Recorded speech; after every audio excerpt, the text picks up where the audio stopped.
দেখুন ভিডিওটা।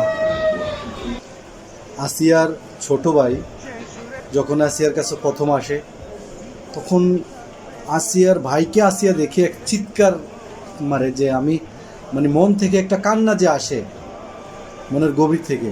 তখন আসিয়ার ভাই এসে বলল যে ভাই কান্না করিস না, কান্না করিস না, আমরা আসি তোর পাশে, কান্না করিস না, আল্লাহ তোকে সুস্থ করে দিবেন। এই যে সান্ত্বনা, ভাই বোনের যে ভালোবাসা, মায়া, মমতা, আন্তরিকতা, দেখেন, আপনারা দেখছেন কি সুন্দর করে ভাইকে আদর করে দিচ্ছে।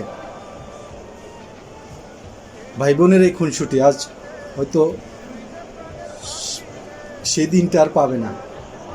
আমি যখন ভিডিওটা করতেছি তখন আমি নিজেকে সামলাতে পারছি না।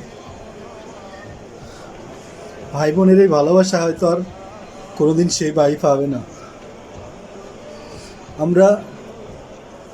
আমরা চাই দর্শনকারী সে যেই হোক না কেন, দর্শনকারীর শাস্তি জনসম্মুখে হবে, যাতে কোনো বোন এভাবে নিজের ইজ্জত হারিয়ে পৃথিবীর মায়া ত্যাগ করতে না হয়। কোনো আসিয়াকে যেন এভাবে আর পৃথিবীর মায়া ত্যাগ করতে না হয়। আমরা চাই দর্শনকারীদের শাস্তি হোক, প্রকাশ্যে শাস্তি হোক, সর্বনিম্ন শাস্তি হবে পুরুষাঙ্গ কেটে দেওয়া।